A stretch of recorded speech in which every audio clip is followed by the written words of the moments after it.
Well, Rabbi Or Rose, thank you so much for joining us on A Pastor and a Philosopher Walk Into a Bar. My pleasure. Thank you for inviting me to be here. We already have a slam dunk title for the episode, by the way. It's Yeah. obviously going to be A Pastor, a Rabbi, and a Philosopher Walk Into a Bar. It just writes itself. Yeah. Yeah. Very original, guys. Can we call you Or? Please do. Okay, good. Or can you just tell our listeners about yourself?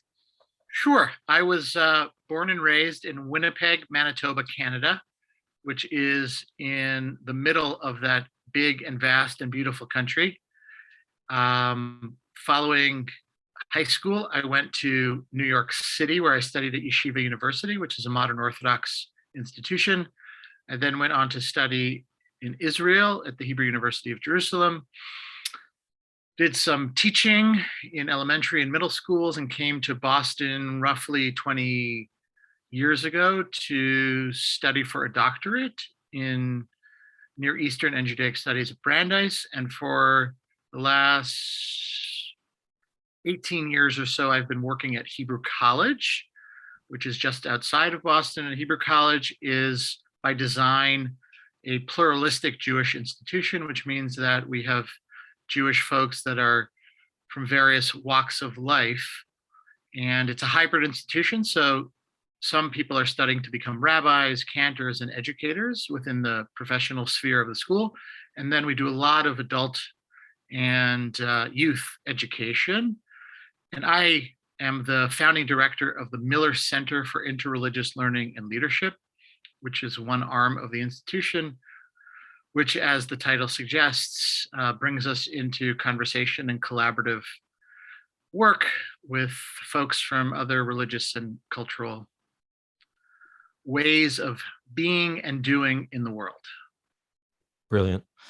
So, just as a primer, can you tell us, there's different traditions within Judaism, and you even said Hebrew University is a pluralistic university. What are the different, I think there's three main traditions within Judaism. Can you tell us a bit about each of them, and where do you land? Where do you find yourself? Sure. So the landscape is a little more complicated, but I won't barrel forth into a lecture. I'll keep it brief. The three major denominations in the United States are Orthodox, Conservative, and Reform. There is a smaller fourth denomination, Reconstructionism, which is newer. And then there are a variety of groups and subgroups and so forth that could be described as branches, or that exist in perpendicular ways to those denominations. I would describe myself as a none of the above Jew. So I have spent time both seeking and working in all of those contexts.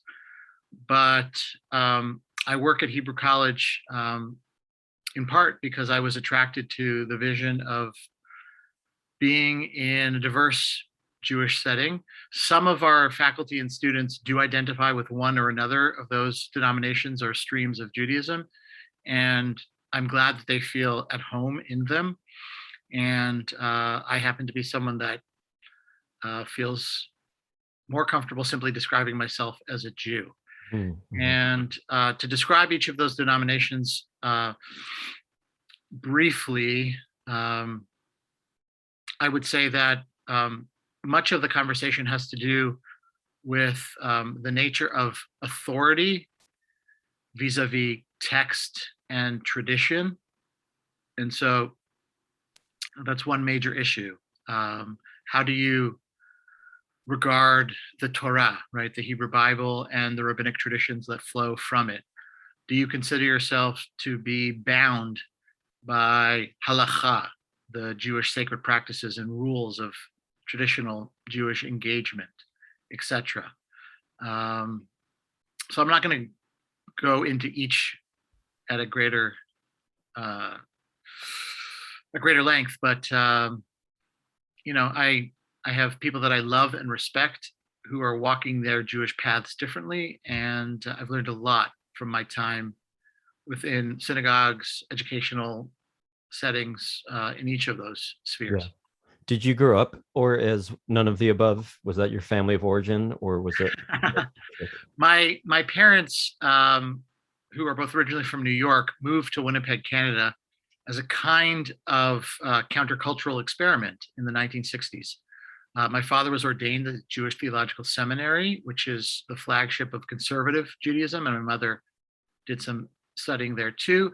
But at the same time, they were also attracted to Hasidism, to Eastern European Jewish mysticism, and specifically to the Chabad school within that context. There are Chabad, sometimes called Chabad Lubavitch, groups around the world. And my parents also, being of the age of counterculture, were very moved by the possibility of creating with friends and one mentor an intentional spiritual community in Winnipeg that would take piecemeal from the various denominations. So I certainly grew up in a very rich Jewish religious household where Shabbat, the Sabbath, and kashrut, dietary laws, and tefillah, prayer, were all a part of the way in which we lived. I went to a Jewish day school for much of my upbringing. I went to Jewish summer camps.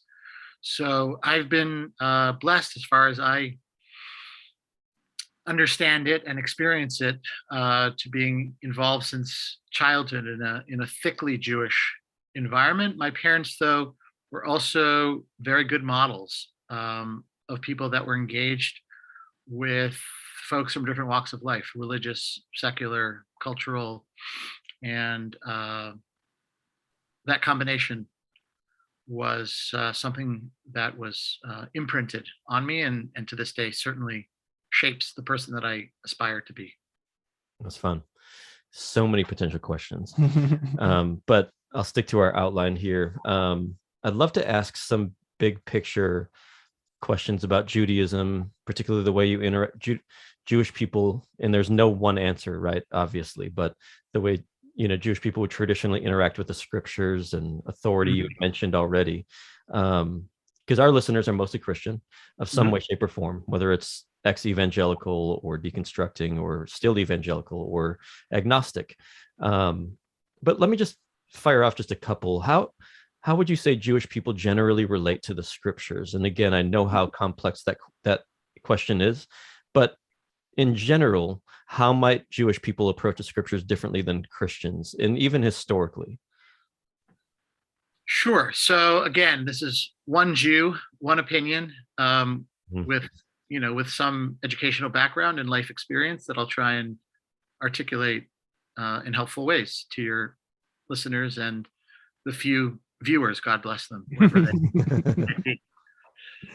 So in traditional Jewish contexts, the Hebrew Bible, also known as the Tanakh, which is an acronym for the Torah, the Nevi'im, and the Ketuvim, the three sections of the Hebrew Bible, the 5 books of Moses called the Torah, the Nevi'im, the prophets, and the Ketuvim, the later writings, together constitute what is called the written Torah, the Torah Shebichtav. So that is the canonical text. And then there is also what is called Torah Shebe'al Peh, the oral tradition. And it's called that because the early discussions of the rabbis, based on their understandings of the Torah and their life circumstances, were originally oral. And at a certain point, for the sake of preservation and continuity, those conversations were written down, and they too became canonical. But it points to something important, which is whether one is more or less traditional, we've all inherited an exegetical tradition in which the written word and the interpretive process are considered to be sacred. And so one of the things that I love most about Judaism is that we have this long history of creativity that is born out of a serious engagement with classical texts. And there's a kind of layering effect, so that you can have a conversation today in which you are looking at a passage on the exodus of the Israelites from Egyptian slavery as told in the book of Exodus or elsewhere. And then you might have the text of a conversation between rabbis from the 3rd century, and then you might have another commentary from a philosopher from the 12th century, and then one from a mystic from the 18th century, and then modern and postmodern commentaries. In fact, many Jewish sacred books are printed in such a way that you have, right, the first or the oldest text, often, right, the Bible, and then a variety of texts that surround it. And that sends a very powerful aesthetic and pedagogic message about the importance of the original text, but then also the importance of a process of engaging with different sages and interpreters from different periods of time. So for me, that's actually one of the things that I love most about Judaism. I think that this kind of commitment to exegetical creativity that is rooted in the past, but demands of a person to be engaged, in their place and time, is something that has sustained us and is beautiful. And there really is a sense that you are both an inheritor of all of these traditions, but also that you're invited to be inventive, and that in a way that you might describe ultimately as transcendent, that you are called, by your ancestors and by the divine to try and discern how to read those sacred sources here and now. And again, depending on the context in which you learn and teach and so forth, some voices are considered to be more authoritative, and other voices considered less authoritative, and such. And we know, across our traditions, that questions about authority again and who has a seat at the table and whose voice matters are very much in flux. And and those changes are important and complicated ones to try and continue to be discerning and responsible. Mm-hmm. Yeah. I know the answer to this is it depends, but I'm going to ask it anyway. Is it the case that viewing someone on the other side of a disagreement about one of these ancient texts, viewing that person as divinely inspired, even though you disagree with them, viewing the process of disagreeing with them as itself divinely inspired, and then seeing God at work in the dialectic, is that common across all of the traditions of Judaism you named? Is it more likely to occur in more liberal traditions than more conservative ones? Right, that's a good question. And first of all, you articulated, the presumption really quite beautifully. I would say that it is an ideal in all of the communities that I am familiar with that take text study seriously, and it's embedded in older traditions. So it's not simply a newfangled modern or postmodern liberal invention, but ancient texts of the rabbis talk about the importance of having a chavruta, having a study partner, a peer, and that machloket, that engaged conversation with disagreement, is holy.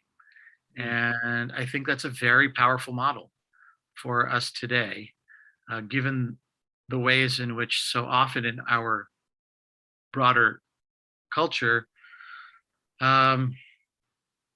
we are disturbed by disagreement to the point that we sometimes find it intolerable.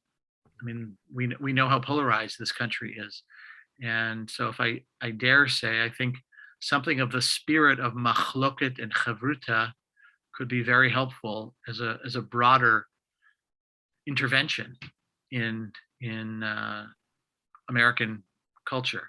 Mm-hmm. And can we remember, just based on what you said a moment ago, and the traditions from which all of this flow, that in religious terms, God is greater than any of those interpretations, opinions, ideological, political dogmas. And so can we recognize that in conversation with people that may think and act differently than we do, that there is, something holy to be uncovered. Mm-hmm. Doesn't mean that we ultimately need to try and agree, or that we should, Yes.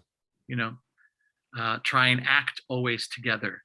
It doesn't mean too that we can't be critical, and that we can't, make thoughtful decisions about a whole range of spiritual and ethical issues. But can we live into an ethos in which resilient listening Mm. and respectful engagement across difference is something that we're trying to achieve? Mm-hmm. Resilient listening, you say? That's incredible. Yeah. With staying within that, this idea of this ancient tradition of debating the scriptures within rabbinic tradition, and even the reality of that the scriptures within these, from what my limited understanding, in the Hebrew scriptures, there's different rabbinical schools that are actually arguing with each other within the text itself, right? It was designed to be that way. Can you bring us into that world and that reality in the Hebrew scriptures? And then also just how can we, particularly for those of us who identify as Christians, learn from that? Right. So, I think it's important to say that from an historical critical perspective, right, the Bible is a composite document written, edited over generations. And that may come into conflict, with more traditional Christian and Jewish views of revelation and the like. But from my perspective, it doesn't diminish the holiness of Torah, of Tanakh, of the texts that we hold dear, because they are a collection of the struggling and striving of generations of people that were trying to make sense of life in relationship with God and community. And so I like the term that you used before, divinely inspired, however vague that might be. But I really do have a sense that when I'm involved in the study of Torah, and all of the commentaries that issue forth from it, that there is a cloud of witnesses, to borrow a Christian term, that I am beholding, and a conversation that I'm participating in across generations. And yes, there are already different strands within the Hebrew Bible, and different theological and ethical perspectives that are recorded there.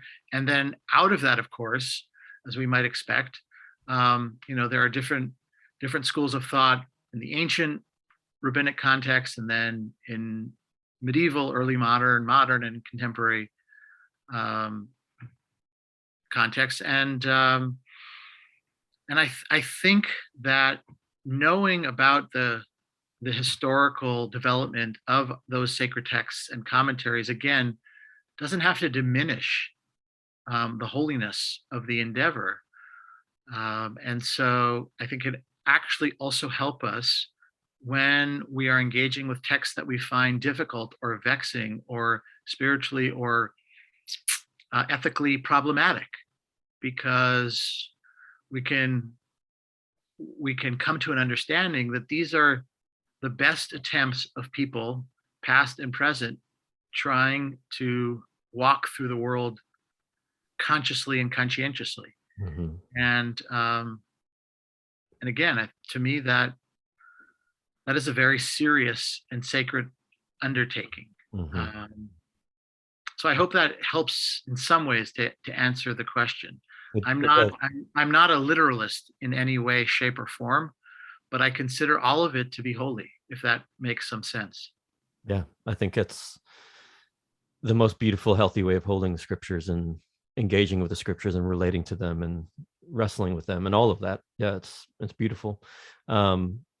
This is just a toss-in question, because we did a episode on the afterlife not long ago, and one of my regrets from that episode is we didn't include the Jewish perspective on afterlife, or lack thereof. Can you tell us just about traditional Jewish perspective on any sort of afterlife and where that's gone since then?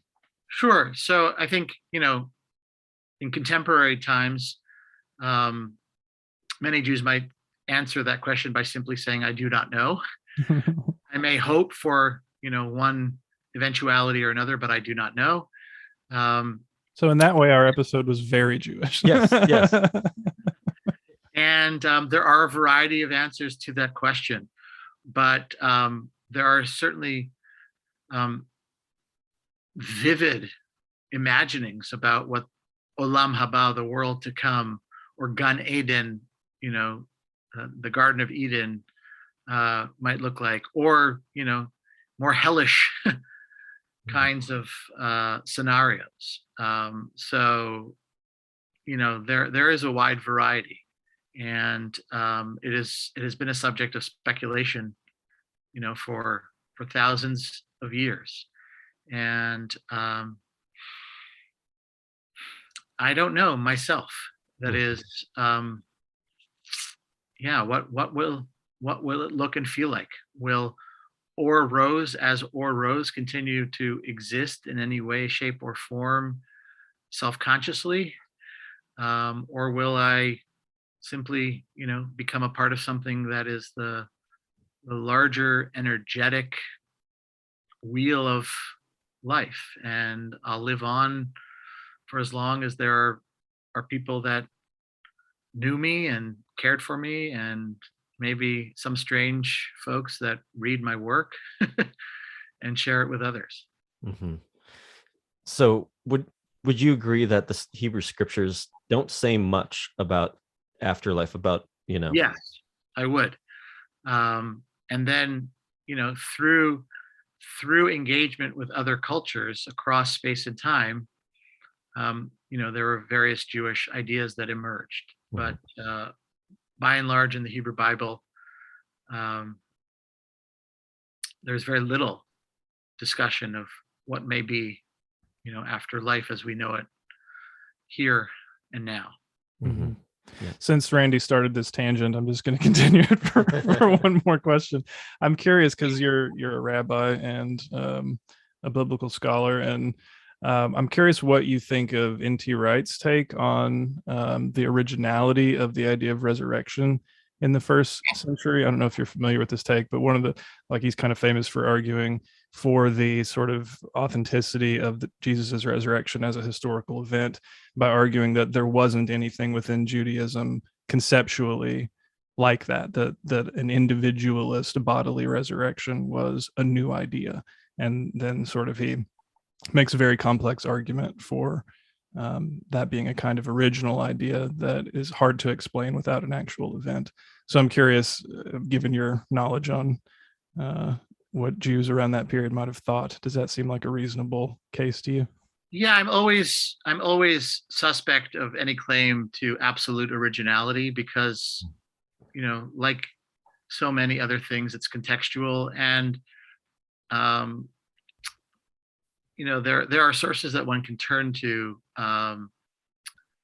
that you could describe as preludes, to this great drama. I think what's most important is to observe just how powerful that myth, or for some fact, has been over the centuries. That is, why has it spoken so powerfully to so many people over the ages? That's a more interesting question to me. Yeah. Is it original? And can you locate it or something like it in texts before or after Jesus? But why did it spark such interesting, creative, complicated, that's good, religious reflection and dedication? What does it say about people's desire, to be in contact with the divine and the human experience of pain and loss and suffering and the possibility of redemption, and the realities of walking, often hobbling through history as we tend to do. So that may be unsatisfactory, but I hope that's good. that's I'm a philosopher. All answers are unsatisfactory. That's right in. So I'm one more, I promise. And let me just say the other thought that was on my mind, which is this question about, immanence and transcendence, which I think is also woven into, that great story of Jesus and Jesus as Christ, and the ways, in which different religious traditions, including Judaism, generations of people have, have uh, have reflected on that. Um, how do I access the divine? Is God present to me? Can I have an impact on the world? Is God affected by human action? What might it mean to say that God inheres in some way throughout all of creation, and that all human beings, as described, based on the book of Genesis, are created in the divine image and likeness? And there are interesting moments throughout Jewish history too, where certain sages or mystics or charismatic leaders have been understood somehow to be the connective tissue between heaven and earth. And how does that compare and contrast, with Christian theological notions, etc. Yeah. And that's where I think some of these conversations become more interesting. Yeah. And as I think you were saying under your breath, Randy, risky. Yeah, absolutely. But I mean, really, really beautiful, where the really, really good stuff comes out. I mean, thinking of people as connective tissue between the divine and humanity. That's incredible. It's a wonderful metaphor, if nothing else. Yeah, if you're not risking anything in these conversations, is it even worth having? Seriously. Yeah. So for me personally, viewing the resurrection of Jesus in particular as a concrete historical event makes an enormous difference, not just to my theology, but to my lived experience. Right. I'm curious if there is anything like that in Jewish history for you, where your understanding of Judaism or your experience of the world would be fundamentally different if you didn't view something that happened in the past as like a concrete, okay, this person had this kind of experience or this revelation or whatever. Right. That's a great question. And thank you for sharing, why that it is important to you. And then I will ask why it's so important to you. I think as a younger person, I spent a lot of time considering the question of whether the revelation at Sinai, what we call the giving of the Torah, was an event or not. And if it was not an event, then what did that mean about the authenticity of that revelation and all that flowed from it, the 10 Commandments and the Torah and so forth and so on? And what did it mean about the authority of those texts to come back to that term, and all of the great interpreters and the rules of engagement that they had set up around, right, that great theophany? And at a certain point, not easily, but gradually, the question of whether that was an historical event or not receded. And so I can't think of specific great revelatory, prophetic, or other kinds of, traditionally pivotal moments in Jewish history, especially ancient ones, that for me to consider them sacred have to have happened factually. Yeah. The myth of Sinai is still magical to me. And it doesn't matter whether it happened or not on a particular day in a particular location. The story itself really does motivate me profoundly. Obviously that does change with more recent events, where I think that knowing the facts of such events is significant in trying to shape a life. But if you're asking about Sinai, for example, as it relates to your own wrestlings with Jesus and resurrection, it's not important to me anymore. It is to some other people that I know and love and respect. Mhm. And I've also met people for whom, much of what they consider to be um, their religious worldviews really were shaken or fell apart when they let go of, or felt somehow that they couldn't hold on to, more traditional notions of these, sacred events, which I'm describing as mythical, not to denigrate them, but to try and describe, in terms that you're familiar with from philosophy and literature about, great stories that carry us. Yeah. And when you say myth, just for the few listeners who are just like clenching their butt cheeks and don't know what to do, you don't mean that Sinai myth, that means that's not true, right? That mean it's different than truth, whether it happened. Right. It is something deeper speaking to. Right. That is, I don't know whether there was an encampment around a mountain and there was a man named Moses, and that the heavens opened and God's voice broke through, and so forth and so on. And the details of those events, by the way, already debated, in early rabbinic tradition. And so I feel, like I'm in the company of people that were asking questions about, the facts of the event, long before I came on the scene. But what I mean by myth is that somehow in the collective consciousness of my people, as they tell the story of their walk through the wilderness, not only of Sinai, but of life, that experiences of revelation matter, individual and collective.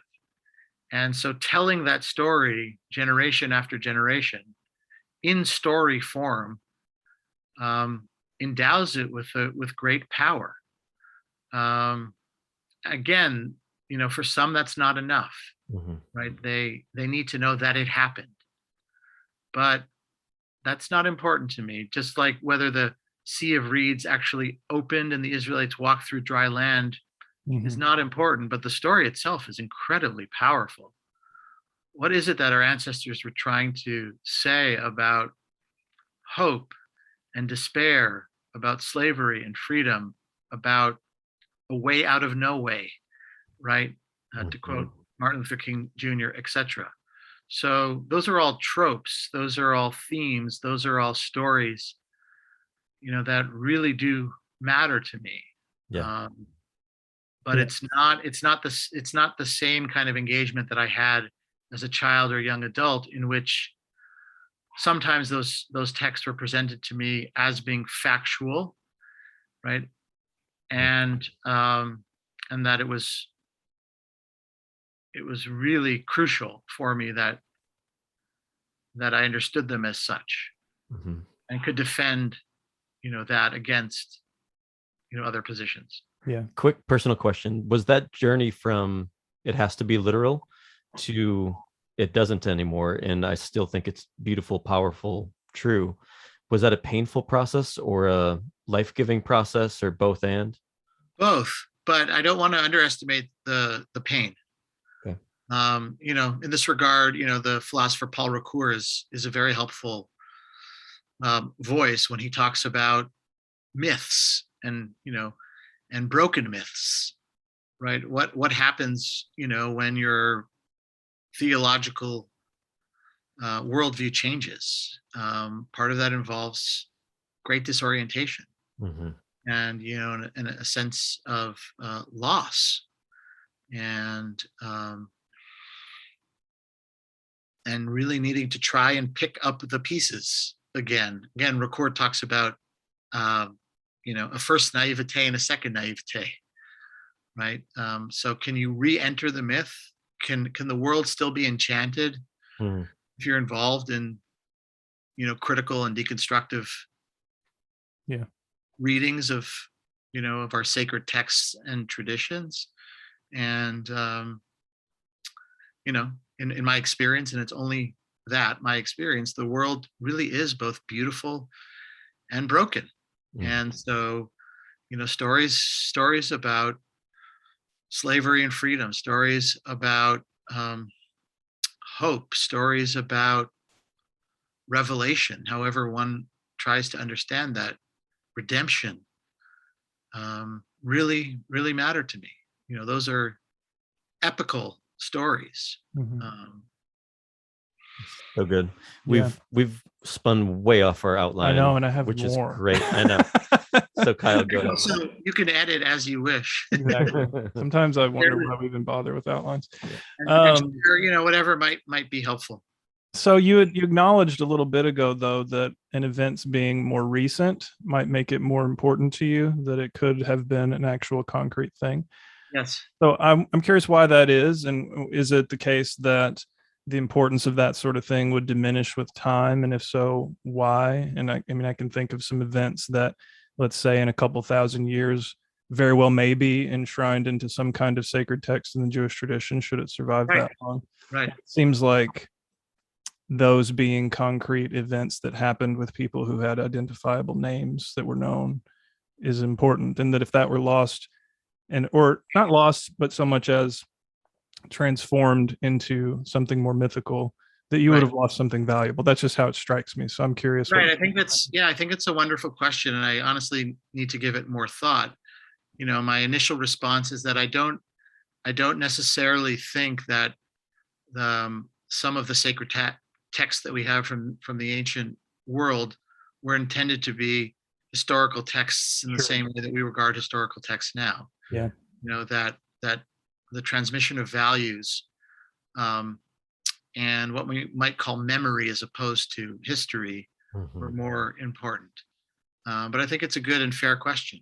How might I feel if I could imagine such a thing, that in 1,000 years, when people talk about the Holocaust, for example, that they remember dates and names and places and actions and so forth and so on. From my contemporary perch, those things really do matter to me. But how it's remembered in the future, I don't know. But I do think we also live in a different time and place, as I was trying to say before. So there are different sensibilities about, our intentions, the intentions of our ancestors, and then, of course, as you well know, the intentions of actors in the past and the present, will be interpreted differently in the future. Yeah. But I want to give that more thought. Well, thank you for that. And fair point about the intentions of the communities of authors of those texts being quite different from our sort of historicist fact recording intentions today. That, yeah, granted. And none of it, of course, is ever completely objective, right? So subjectivity is also part of our modern and postmodern, historical, rational, fact-driven, work. So it's complicated. Yeah. Good. But, also I want to say, living through the last 4 years, I'm acutely aware of trying to be attentive to facts, and ways in which people are often guided by misinformation that is presented by people with power for reasons that I consider to be not only unethical, but very dangerous. Yeah. So should we switch gears? Sure. All right. So I have a few questions about interreligious dialogue. I know this is something you spend a lot of your time on and thinking about. So I read a piece that you wrote, and you recount in that piece, I don't remember where it was, but you recount a story of being on an interfaith panel at an urban public high school. And they asked you what you loved about Judaism. And what you said was very much in line with some of the things we've been talking about here. Right. But I want to quote a piece of that and get you to expand on it. So you say, "It is my belief that the dialogical approach of the ancient rabbis can serve as a model for both intra and interfaith relations." What do you mean? What do you mean by that? Sure. So, in that piece and many other places, I quote this story from the Talmud. about students from the house of Hillel and the house of Shammai, those two great academies, who disagree vehemently about many things. And in the context of one of those discussions, according to the editor of the story, the divine voice intervenes and says, both are words of the living God. Wow. There's kind of amazing statement, right, about the partiality of all of our human endeavors and the fact, that they also contain divinity. And then, the rabbis go on to say in that story, or the editor of that particular story says, but then the ruling in question followed that of the house of Hillel and not the house of Shammai. Why is that?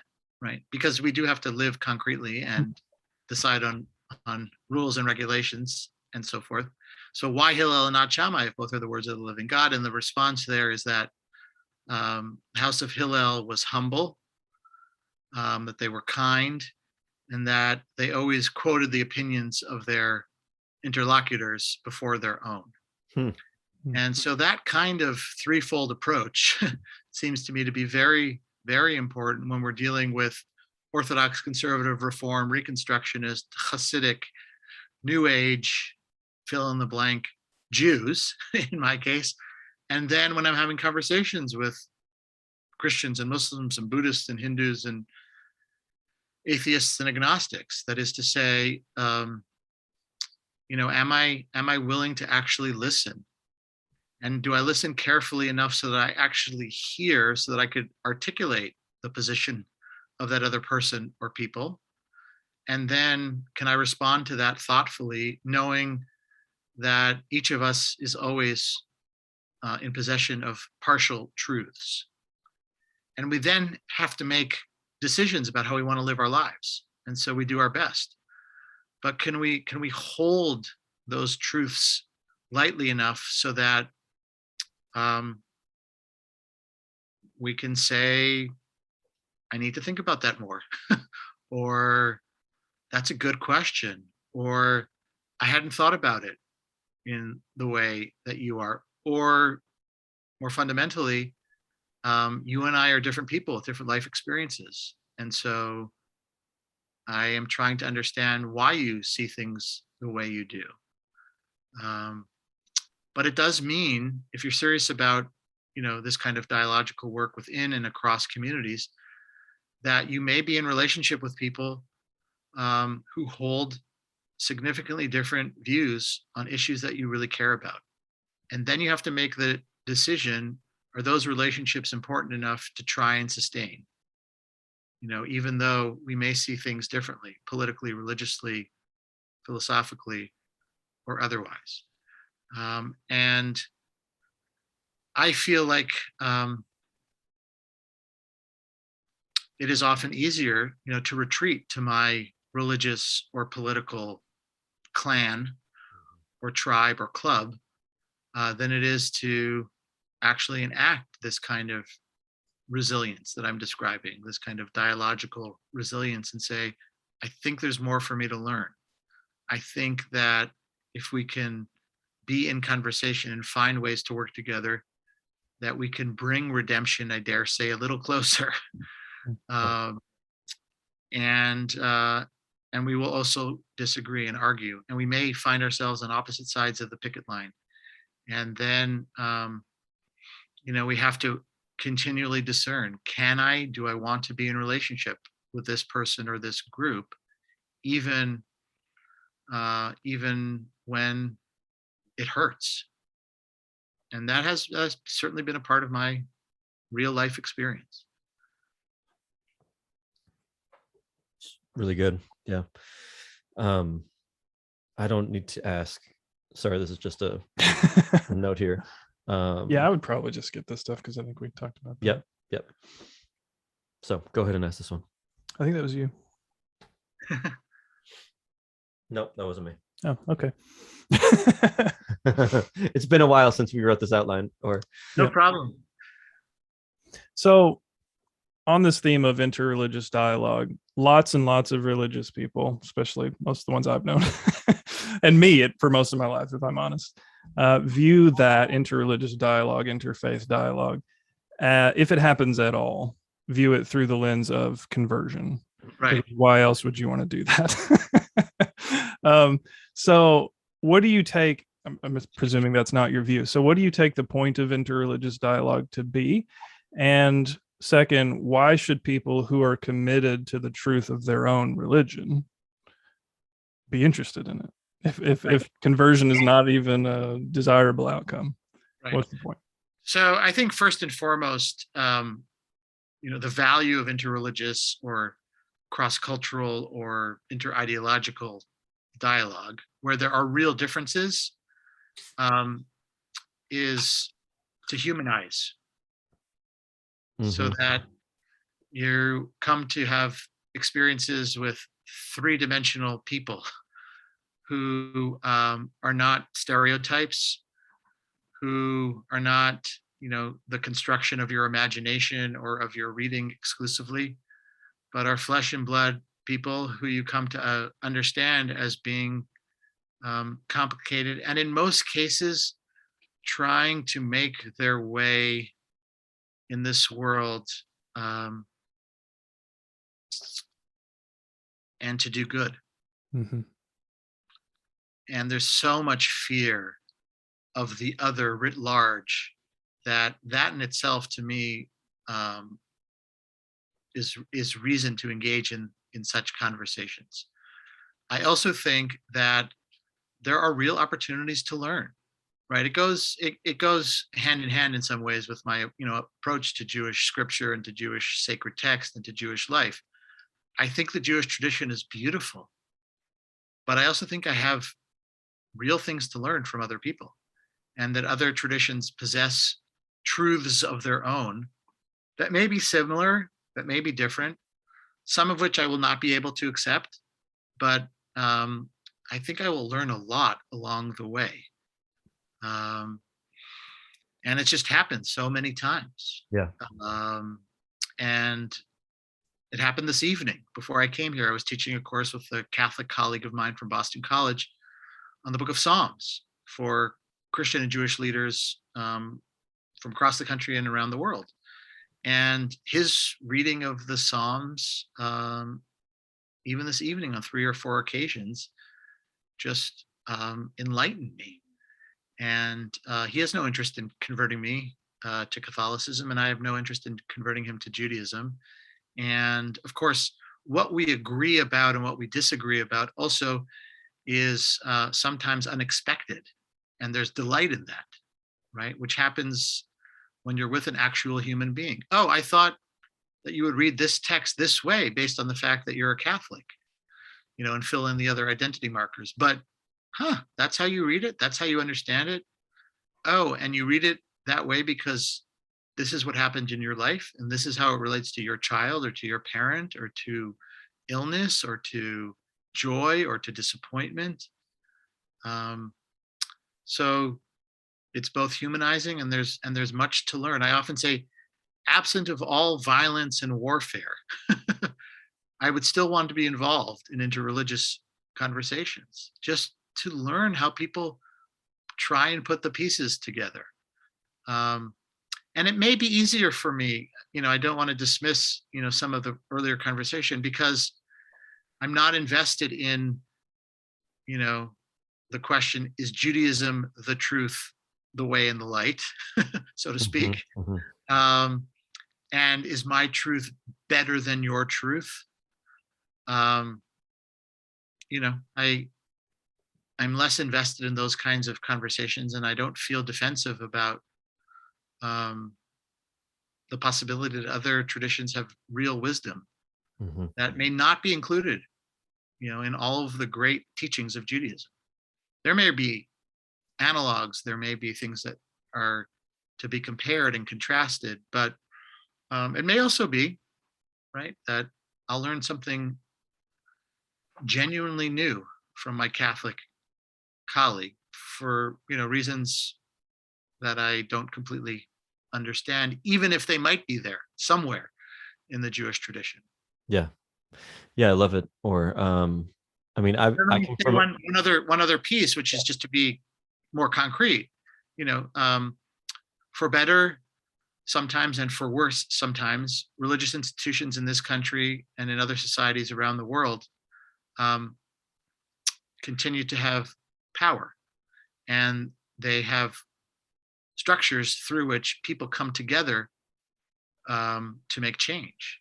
And so if I want to try and make positive change in the world, and I can agree with people from other communities, then we have the power of numbers and of our institutions, and in many cases, common motivations.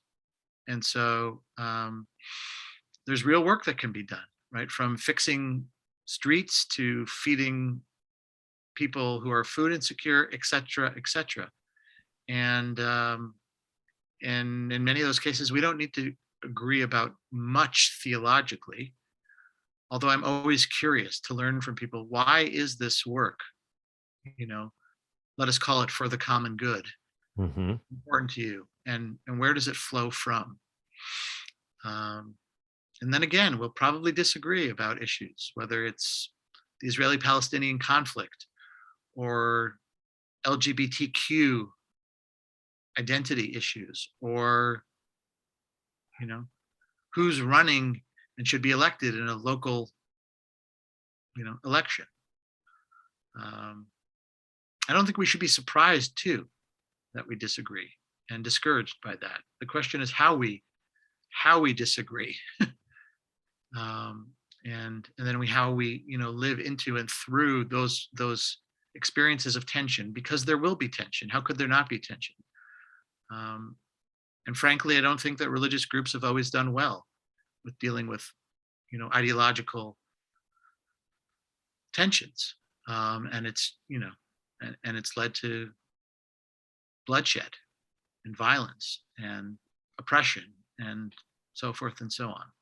So we have a lot of healing to do, based on past models as well. Yeah, I'm just realizing, I come from a tradition within Christianity in my upbringing and in the Christianity that I was really discipled in, of nothing but skepticism and cynicism when it comes to interreligious dialogue. That's something for, universalists and people who don't take the Bible seriously. And I resisted interreligious dialogue for a long time in my ministry because I was afraid of those people who would just take me to task for being so, errant and heretical and all that stuff. But some of the most profound experiences I've had in the last several years have not been, this is going to get me in trouble, have not been in Christian contexts. One of two milestone markers for me were going to a vigil for the Christchurch victims of I don't know how many Muslims were massacred while praying in New Zealand. Yes. And was at a vigil with 1,000 people and many religious speakers there, and I was the evangelical representative. We've since dropped the evangelical label, but didn't then. And I had a profound, I would call it a mystical experience, literally embracing my friend who's an imam on stage. The words that were exchanged, I'm not going to go into it, but I had this experience where I would say in my language, the Spirit spoke to me and said, basically, this is what's going to get me into trouble. This is what I meant when I said I have sheep of another fold, like in the Gospels of Jesus, or when Jesus talks about how not all who call me Lord, Lord will enter the kingdom of heaven, and what you do to the least of these. And I felt like I had an embodied experience of those passages that just made deep sense within me, and it moved me, changed me in many ways. And then that rooftop that we shared in New York City, you have many of these experiences. I don't. I'm a former evangelical pastor, and so I have been taught and trained to stay away from these kind of gatherings. But you were leading us in ancient Jewish prayers, and it was beautiful. And then I met some Mormons who I would have been really skeptical, and the only reason I would have been interested in talking to them 20 years ago is to debate them and how wrong they are. Mm-hmm. But what happened when I actually just embraced the spirit that was on that rooftop, which was one of generosity one of curiosity, and one of honor, and saying there's something of the Imago Dei in each person here, regardless of what tradition they're from. And that changed me. It made me, I've been processing it since then, of thinking, how do I facilitate and foster those kind of environments and those kind of atmospheres where there's this generosity to the air, into the atmosphere, that we're not looking to debate, we're looking to learn from one another and not agree with everything. But then what happened was, you share cab ride with someone and you get all sorts of understanding on what they believed in really demented ways that I've believed about them, and mischaracterized them and demonized them. So much stuff melts when we just engage in a relationship together. So I just, as a formerly evangelical pastor, want to just say, this is good work that you're doing. Really fun stuff. Right. And, it's very powerful to hear you articulate these experiences that you might describe as being more universalistic, but in your particularistic language, right? And that's part of the complexity, because we all come from somewhere. We're influenced by a series of different factors. We have different symbols and expressions and tools through which to articulate that. And they're never going to be the same, and they don't need to be the same. But, listening to just, as you're speaking, a chill ran down my spine. And I think it's not only because I figured in your story and it's my ego running amok, but like, wow, something profound happened, on that stage with that person. Yeah. And I would imagine that you both felt it. Now, how you would articulate that will likely be different, but there was a genuine meeting of spirit, and how that all works itself out, I don't know. Mm-hmm. Yep. But I do know that from my own experiences and from good social scientific research that I've read, that having meaningful experiences with people that are different from you changes the way in which you then think about other people from that same group. Mm-hmm. You are far less likely to flatten your depiction of those people. Yeah. Because I now know Kyle and I know Randy, right? And one is a pastor and the other is a philosopher. And so the next pastor and the next philosopher that I meet, I will have you both in heart and mind, and say they are more complicated than I might think they are before I meet them. Yeah. Yeah. The Franciscan priest, Richard Rohr, I'm just thinking of what he often says, which is, if it's true somewhere, it's true everywhere.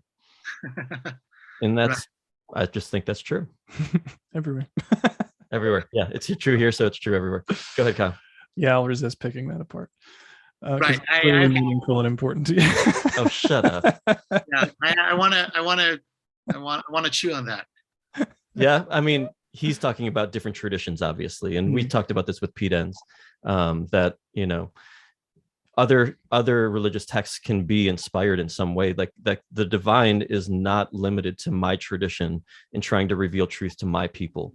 But if the divine is for truly all people, and the Imago Dei, like you referenced in Genesis 1, is true, then we can just be certain that the divine life is trying to reveal the divine self in every expression, wherever it's found, in every culture and historical context around the world. I think I would agree with that. And then, the question is, as that spirit is moving, how do we shape and form it? And do we increase the light, so to speak, this night after Hanukkah, the Festival of Lights, or, do we obscure it? And that's complicated. Yeah. Yeah. That's good. So you said somewhere, I don't remember if I read this or heard you say it on a podcast or what, but this is my paraphrase of what you said. But you distinguish between diversity, which is a fact, and pluralism, which is a project or something that, like an ideal, a goal, something we're working on. So can you describe how you understand that goal, Sure, pluralism? And sure. And that's also, not, what would, yeah, that's not my coinage. I want to make sure. okay, well, where did you get it and what does it mean? And what would like a actually pluralistic American society look like? And are we close? Are we headed that way? Right. You're asking me all these small questions as you sip on your beverages. So the term comes from Professor Diana Eck of Harvard University, and she is the founder of the Pluralism Project there. Hmm. And I find her articulation of that difference between diversity and pluralism to be profound. That is, we live in one of the most religiously diverse societies in the history of humankind, right? That is a fact. That is the United States. And, by all measures, it still remains one of the more religious societies in the Western world. And then the question is, so what do we do about it? How do we engage it? And so what, Eck and others of my teachers and mentors have called for is a kind of intentional engagement across our religious and cultural communities so that we humanize, so that we learn, so that we cooperate, so that we try and create a society that is as inclusive as possible, where people genuinely have opportunity to achieve their goals, their hopes, and their dreams, that we are not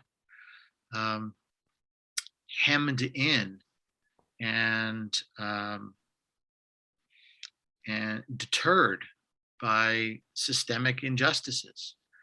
And so that the least of these, right, is accounted for in as many of the decisions that we make in our personal and collective lives. And that somehow we are actually better for engaging across these differences.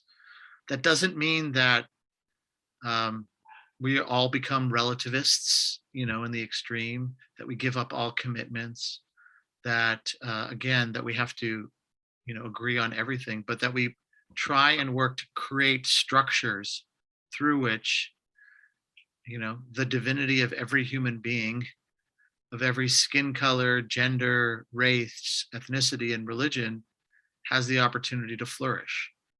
And that is, that is a great project. And, and I do think, with all of their limitations, those that found this country also hoped and prayed for versions of this, that out of many there could be one, not one way of thinking and feeling and being, but that we could create a shared society that's greater than the sum of its parts. And I think we need to, continue that struggle, because it's very much in process, and it is not linear. And we've lived through a lot of pain and anguish over the last 4+ years, and we see the ways in which it has taken a toll on the society that we live in and how frayed it is. And I can't agree, with some of the decisions and policies that have been put in place by, by our leaders and are supported by millions of people in this country, and that pains me. But I don't want to retreat, again, just to being a part of my club or my tribe or my clan, religiously, politically, ideologically, etc. I want to see if we can contribute, to this unfolding project. So that's a great segue into my follow-up. So I'm personally quite interested in sort of society level pluralistic dialogue, and particularly on issues about which there are ideological or evidential impasses, Right. and how we can make progress on those issues. And there are some barriers to that kind of dialogue. There are some constraints on that kind of dialogue. So there are external constraints, such as, for example, the urgency of reform on certain issues. Like if Mhm. we can't make progress on climate change yesterday, we're Yes. screwed, all of us, right? Like we can't wait on Right. loving people into dialogue. If that's the only like workable solution, it's not scalable, and at a society wide level, we're kind of screwed. So that would be a kind of external constraint on dialogue. There's also internal constraints on dialogue in the sense that, let's just call it what it is. There's a whole political party that has given up on good faith dialogue. So, like, when a necessary party to the conversation just isn't acting in good faith, why not even be pretending to? Then obviously the dialogue can't progress. So, what do you have any suggestions for how to move forward in a situation like that? What might actually be a workable, at least partial solution to getting Sure. people to the table? Yeah, it's a wonderful question. I really appreciate, the thoughtfulness and the articulateness of the questions, and I'm hopeful that some of what I'm saying is helpful, but again, it's all in progress. Um, Dialogue is not a panacea, and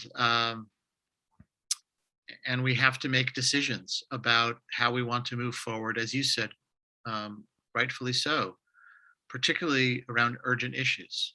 As far as I understand it, to the best of my ability, to take in information that is being provided to me by people that have expertise beyond my own, which is also important Mhm. in terms of humility.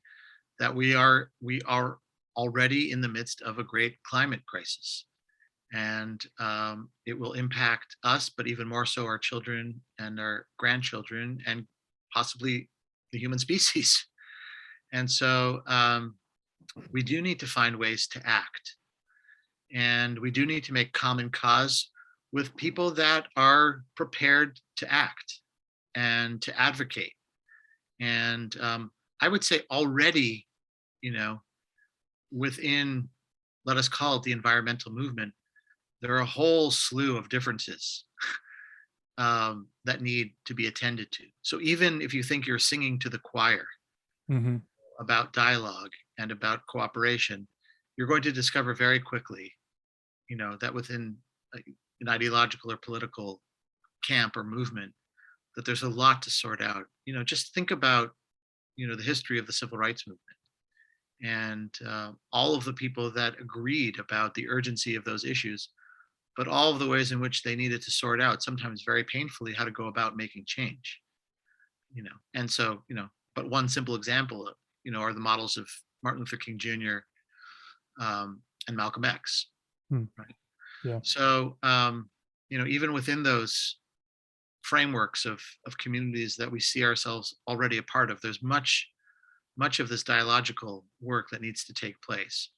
Um, and then I think the question is, are we intentionally creating settings in which we're inviting conversation alongside, activism? Are we attending to, you know, the questions, the fears, the disappointments of people that disagree with us? And I think that we have to make a commitment also to doing that. And different people are called to do different kinds of work. I think that's also very important. I think, to put it in spiritual terms, I think you have to be humble about what your calling or callings are, Mhm. and where you're going to make change and difference. Mhm. So I can say personally that as a younger adult, I spent more of my time, in the social justice realm with people that thought and acted more similarly to me across Jewish, Christian, Muslim, Buddhist, Hindu, atheist, agnostic lines. Um, and I think that is holy work. But I also think it's important at this stage of my life, just based on who I am, my talents, my limitation, my sphere of influence and power, to be involved more in these dialogical conversations, and more listening to people that disagree with me, and trying to continue to do, some of both. Um, but the great African American theologian and activist Howard Thurman, said, it's not simply about, seeing what the world needs from you, but it's also really asking yourself, you know, Where do my passions lie? Knowing that the world is broken in a variety of different ways. Mhm. And then, going forth. So Thurman himself, for example, said, I'm not a conventional activist. I'm not going to be in the front lines of marches like some of my colleagues and my students, including MLK, but I'm more of a pastoral personality. So, that's where I can contribute. So I think, being honest and being discerning about where you can make change is helpful. But it is painful, again, to come back to that theme. It's really hard to be in a relationship with people, for example, um, that I have fought with against genocide in Darfur, a decade or so ago, and then have found myself in complicated conversations, both privately and publicly, about the urgency that I feel around the inclusion of LGBTQ people in religious and civic life. And for those same people with whom I was working, on one issue, to say to me, I disagree with you about this, or, I think you're understanding religiously and ethically, based on, their readings of their sacred scriptures and of their traditions, leads them to a different conclusion. And at that point, I can't simply say, okay, we'll just agree to disagree. I have to act, I have to act, for the sake of the people that I know that are being excluded in ways that I think are absolutely unfair, and the many losses that we collectively suffer when people are marginalized in those ways who should be included. Um, that hurts. That really stings. Um, and then I have to make a decision. Do I want to remain in relationship with those people? And what kind of relationship do I want to have, even though we disagree about an issue that really matters greatly to me? Mhm. And yeah, that's the tough stuff. Yeah, yeah, so good. Or do you have places where people can find what you've published, or books? Yeah, if you look on the Hebrew College website, my school, you can find my faculty profile, and you can find pages that are designated for the Miller Center for Interreligious Learning and Leadership, and there are opportunities there to read, some of the things that I've written, books and articles, and also to get involved with some of the programming. One of the adjustments that we've made, like so many other people, is that we're doing a lot of things online. So, for example, in the new year, I'll be teaching a 6-part course on Abraham Joshua Heschel, the legendary 20th century Can I theologian, Yeah, right. and activist. And if you're ready, if you're interested and would like to participate, I'd love to have students, Jewish, Christian, and otherwise. Mhm. We're doing a similar kind of course again with my colleague from Boston College on the Book of Psalms, specifically for Christian and Jewish leaders. It's a sacred text that we Hmm. collectively both love, and has been interpreted in a whole variety of ways. And it's a really wonderful lens through which to learn about people and traditions that you don't know a lot about, or you think and need to relearn or unlearn. So there are activities like that, courses and workshops and so forth, that people can tune into, much as I hope and pray that in the new year we'll be able to be together in person again. When I first met you, it was this kind of blissful moment Cool. in early summer where we thought, this is the beginning of a new post COVID era, and we're not there yet. Yep. Yep.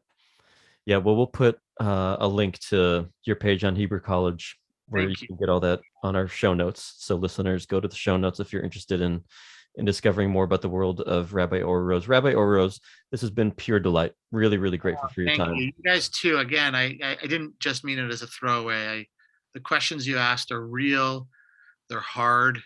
They're complicated. They come from, as we say in Yiddish, your kishkas, from your guts, not just from your heads. and I'll be thinking more about all of them, and trying to refine my own practices as I go. So Brilliant. Thanks a lot, guys. Well, in our tradition, we say cheers. Hi, to life. There we go. All right. Thanks again, Rabbi. Bye.